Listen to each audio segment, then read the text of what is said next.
Hakim. Bonsoir. Hier, avant le match, vous nous parliez des doutes que vous aviez, du fait que parfois un entraîneur, ça désire des choses, ça ne les a pas toujours sur le terrain. Vous vouliez de la combativité, vous vouliez un jeu porté vers l'avant. Est-ce que ce soir, vous avez eu tout ce que vous vouliez? Du moins, on a eu tout ce qu'on avait préparé. Donc c'est pas mal. Non, j'ai pas eu tout ce que je voulais, mais bon, c'est toujours pareil. Dans la vie, tu mets toujours la barre très haute. Et comme disait encore un grand entraîneur qui vient de gagner 3-0 contre City ou 3-1, il a dit, si un jour je retrouve 5 ou 10% de ce que je travaille dans la semaine, je suis le plus heureux. Aujourd'hui, j'ai de la chance, j'ai trouvé plus que 10%. Donc je peux être que satisfait, voilà. Vous êtes à combien sur ce que vous au moins à 50. Donc je suis content. Non, on a vu une équipe, on a vu des garçons qui ont été d'abord généreux, qui ont été très disciplinés. Et je pense qu'on a joué en équipe aujourd'hui. Je pense qu'on a vu une vraie équipe avec un vrai état d'esprit, ce qu'il n'y avait pas eu contre le Red Star. Donc on peut voir aussi que quand tu mets ces ingrédients-là, tu peux rivaliser avec le 5e du championnat. Aujourd'hui, on a rivalisé avec le 5e. Alors le match, tu peux faire aussi 2-2. Hein. Il faut être très honnête. Ils ont 3 occasions. Notre gardien fait 3 arrêts magnifiques. Mais voilà, tu as fait le match qu'il fallait. Tu as créé les causes pour obtenir les conséquences qui te mènent à la victoire. Donc c'est très bien, franchement. Aujourd'hui, je suis très très fier de cette équipe. Des nouvelles sinon de Yann Maria? Demain, il aura les examens, mais je pense pas que ce soit une petite blessure. Je pense que c'est plutôt quelque chose de compliqué. Ouais. Ah, un croisé? Non, je pense que c'est la cheville, mais je crois qu'il a senti craquer, donc on ne sait pas, il faudra voir. Okay. Ah, c'est au niveau de la cheville, c'est pas Ouais, non, c'est au niveau de la cheville, donc je pense que ça sera compliqué. Ouais. Quand tu penses récupérer Walid ou William? Il devrait reprendre la course dans la semaine. Alors après, la réathlétisation, je sais pas parce qu'il a fait du travail quand même sur vélo. Il a fait du travail où il a essayé de maintenir avec un vélo à bras sa capacité aérobie. Ça pourra aller plus vite, peut-être une quinzaine, tu vois. Au moins pour être dans les 18, tu vois, pas démarrer, mais au être dans les... Là, il y a Karim, il est suspendu.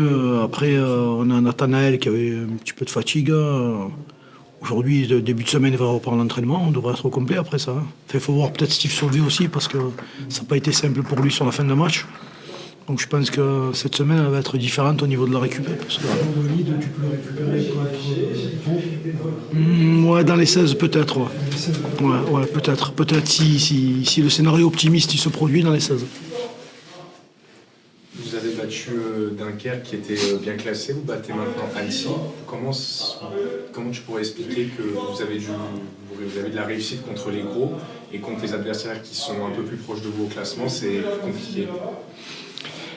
Comment je peux expliquer ça? Alors, je vais te donner ce que je pense moi. Je ne suis pas sûr que ce soit la vérité, mais c'est mon analyse de la situation. Tu joues Dunkerque, tu as très peur. Très belle équipe haut du classement. Tu joues Annecy, très belle équipe haut du classement.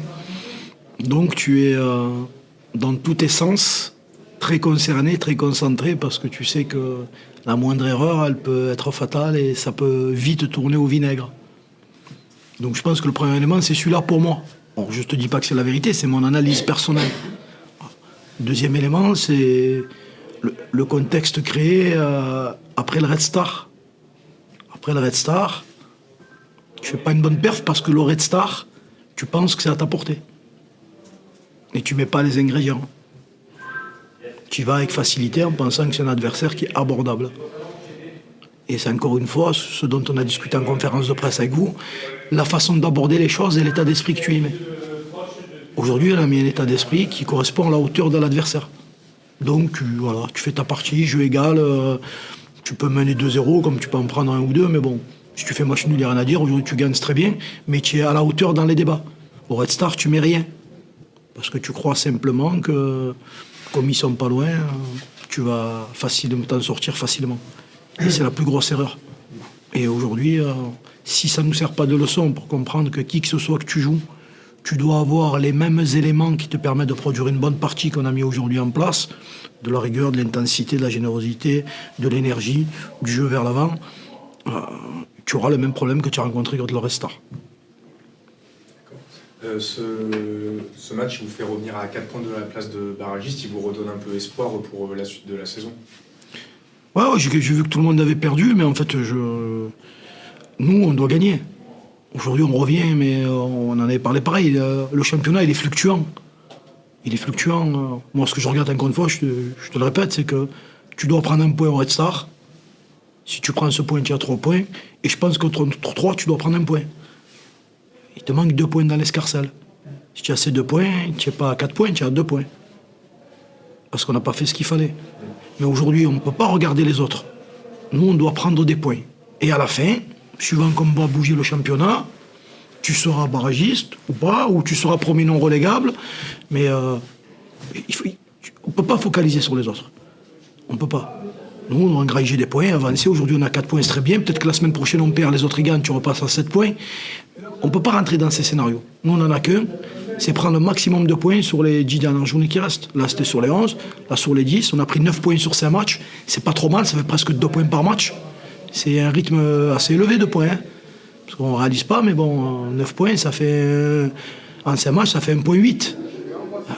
Et des champions qui ne tournent pas à 1,8, hein, des fois. Hein. Donc, là-dessus, non. Ça ne nous met pas plus d'espoir que ça. Voilà, on est là... Il reste 10 matchs. À la fin des 10 matchs, il faudra être ou premier barragiste, ou premier non relégable. Pas plus, parce que si tu prends de l'espoir, comme on a fait après Dunkerque, tu vas vite redescendre. Tant que tu es craintif, tu seras en alerte. Tant que tu es en alerte, tu auras de la chance d'être concentré sur un terrain et prêt à ce qui t'arrive, prêt au pire. Donc rarement surpris. Aujourd'hui, on a été rarement surpris. Au Red Star, on a été surpris. Et comment tu comptes faire pour garder tes joueurs en alerte sur les prochains matchs? On va essayer de faire ce qu'on a fait cette semaine, de resserrer l'exigence à l'entraînement, de resserrer le moindre écart d'égarement. Parce qu'après une victoire comme ça, il est certain que tu peux arriver à l'entraînement et un peu te gargariser, mais c'est normal. Notre taf, il est là, c'est de les ramener très vite dans une réalité et d'oublier ce qu'on vient d'accomplir là. Parce que tu joues Laval, c'est pas le même adversaire, pas la même partie, mais tu dois avoir au moins les mêmes ingrédients, avec d'autres stratégies de jeu, parce que tu n'auras pas la même. Hein. Aujourd'hui, on a quand même démarré le match en 4-4-2 avec 4 attaquants. Hein. Il fallait oser contre le 5e. Mais on va essayer de continuer à garder cette exigence qu'on a eue cette semaine, qui a été supérieure encore aux autres semaines. Voilà. Et de ne pas laisser les joueurs s'éparpiller. Après, on ne maîtrise pas tout. Sur l'animation offensive, avec les absents, il y a eu pas mal de changements. Il y a eu Ipkele qui a été associé à Montiel en attaque et Lucas Mendy qui, je crois, joue plus d'habitude dans l'axe, c'était à gauche. Qu'est-ce que tu as pensé de tout ça? Mais d'abord, l'idée d'Alain, c'était de se servir de sa vitesse. C'est un garçon qui, on l'a vu, nous on savait que cette équipe avait des largesses dans le dos. Donc il fallait trouver un garçon qui aille vite. Et bon, on aurait pu mettre Roukas, mais je trouvais qu'Alain, c'était une bonne idée parce que c'est un garçon fuyant.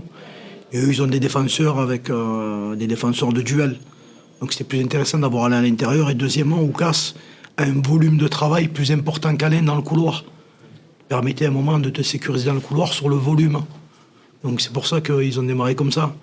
Mais bon, ça a à peu près bien réussi. Roukas, il a tenu son rôle, il a été assez costaud dans son couloir. Perdu peu de choses contre son latéral. C'est d'habitude un latéral qui engage beaucoup, il est un peu moins engagé cette fois-ci. Donc non, j'ai trouvé l'association correcte, hein. Je l'ai trouvé assez complice pour une première fois, on n'a pas eu beaucoup de temps pour le travailler. J'ai trouvé qu'ils sont assez bien trouvés, même si on n'a pas été forcément dans la possession, mais plutôt dans une volonté d'aller très vite vers l'avant. Et eux étaient pareils, de toute façon, il n'y a pas eu beaucoup de jeux dans ce match. Hein. Il y a eu du jeu long, du duel et de la vitesse.